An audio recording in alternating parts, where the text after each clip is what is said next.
Good morning and welcome to Morning Line. Let's now get back to the calls. Hey, Cheryl. Cheryl, thank you for calling. What's your question?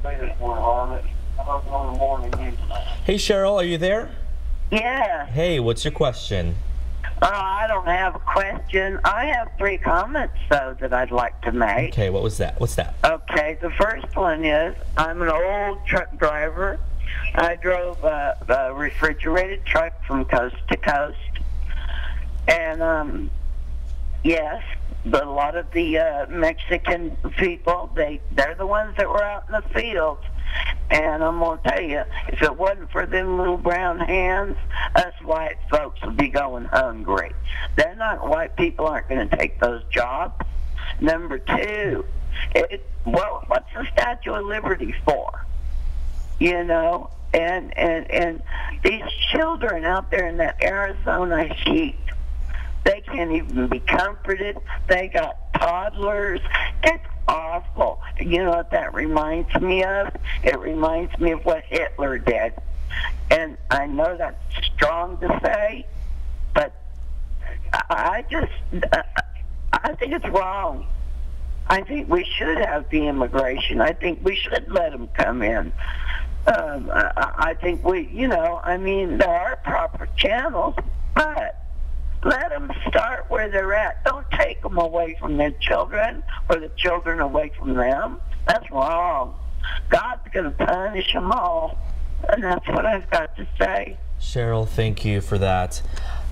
I am very interested. Is this kind of the tipping point? That's what I would like to see from here. I'm just curious to see if this is, because was that an unpopular opinion? Who knows? Well, I mean, Cheryl sounds like the sort of person who, at least in the political profiles, might have voted for Donald Trump. Right. But you're seeing, I think, I think one of the things that is happening, and here I sort of do this more as a political analyst, is that I do think the economy's strength now has reduced the fears of people about taking jobs, that immigrants taking jobs and things, because there is a feeling that we need these people, and Cheryl put it in fairly direct terms, that we need people to pick our food or to be in the fields and this sort of thing. And I do think that's there. Some of the fears of immigration and that may have dissipated with the election of Trump himself. He may have actually reduced the degree to which people feared it. So it may be, I mean, your point, it may be we are at a point where we might be able to reach a political agreement. And maybe this episode with the separation of children is the catalyst we need to do it. That would be the hopeful feeling. I hope that is possible.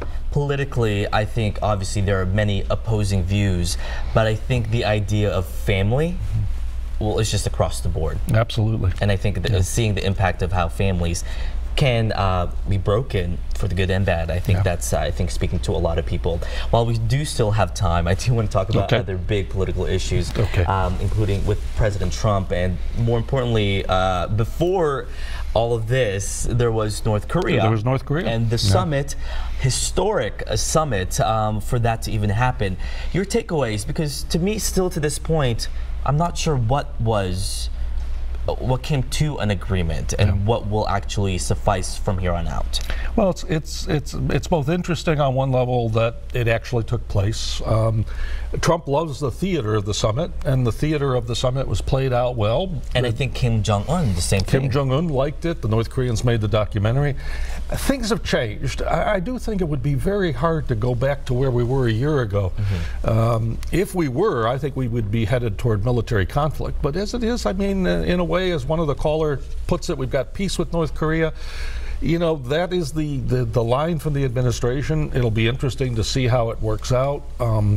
It is a victory for Trump, though, that he can at least portray it that way, even with all the skeptics out there. As long as you don't see more missile tests or nuclear tests, I think most people will accept it as largely a success. I think he also tweeted along the lines of, I don't think he received enough credit. Well, that is always the case with Donald Trump, but I don't think I think it would be very difficult to give Donald Trump the amount of credit he would always want. And there is still also the talks of the Nobel Peace Prize. Yeah, what do you think of that? Well, you know, in a way, it'll be interesting. He was nominated. My sense is that this would be a real tough call in Norway, given the feelings of most Europeans toward the Trump administration.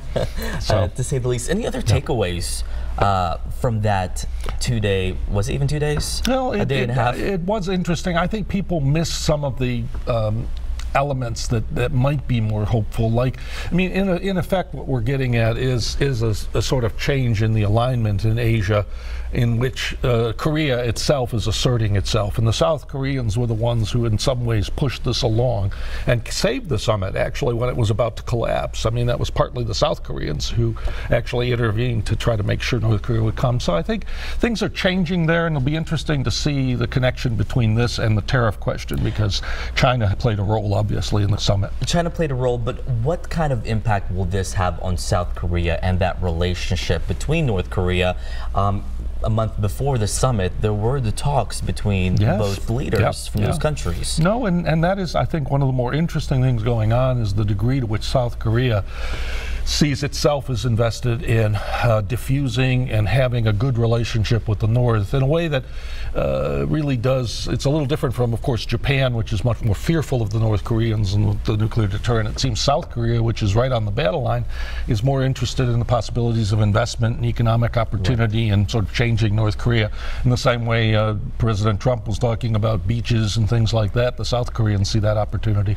And before the summit, I mean, I spoke to local Koreans. What's interesting, though, is those who are the older generations still feeling the effects of that war between both countries and what split them up, and obviously maybe what they grew up with under their parents. And then the younger generations, optimistic and looking forward to things for a mended, healing relationship. Yeah, no, I think the ideological split, the Korean War's impact was much more for a particular generation. The younger generation of Koreans, for one, thinks of North Korea as quite separate from the rest of their country. They grew up in a totally different South Korea, a prosperous, modern country, and I think they have a very different outlook on things. All right, I want to talk about the tariffs now, because that has huge implications in Tennessee. For those just kind of tuning in, they hear tariffs and they hear that it could impact them.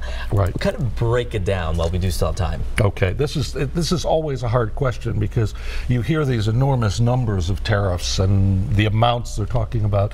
I mean, a tariff is in fact simply a tax. It is an extra tax that you will pay for imported goods from China, from the EU, from other places. And the game here is the competition that goes on between countries for markets. And the United States now, under Donald Trump, is taking a much tougher stance on trading arrangements and imposing tariffs on Chinese goods, on steel and other goods from the other countries, many of our allies.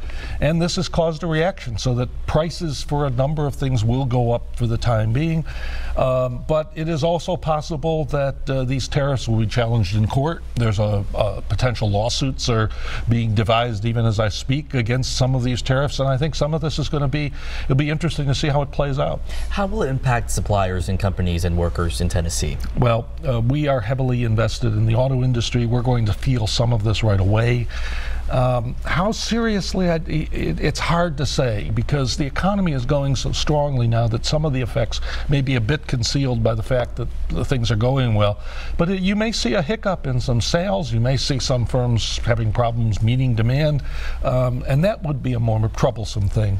And essentially, from the administration side, it's the idea of keeping American goods, promoting American goods, and keeping American jobs. I'm assuming more that's the manufacturing, case. Yeah. So this is one of the things, is that the Trump administration, in a way, is using economic policy to benefit certain sectors of American manufacturing that felt that they had been unfairly targeted by other trade policies, and that other trade policies have promoted, for example, solar power or promoted some high-tech areas.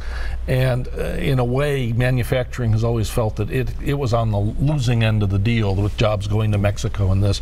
And I think in effect, what you're getting is a reversal of that policy and probably the breakup of NAFTA and some of these other trade agreements.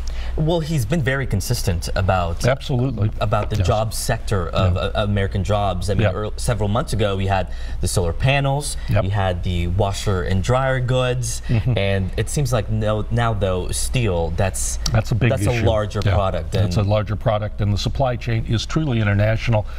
And using national security created, of course, that conflict with Canada, which does not see itself as a national security threat to the United States. Using that as a justification was unprecedented. So I do think there's going to be some. The question really will be if these are bargaining tools that you get agreements from, or if they then spiral and you get more and more trade restrictions and prices go up and it does damage the economy. Professor Schwartz, thank you so much for being here. I know we unpacked a lot today, and thank you for answering the calls. But hopefully we'll see you more as this administration continues to develop. Well, thank you for with having many me. other issues. Okay. Thank you so much for watching. We'll have more after the break.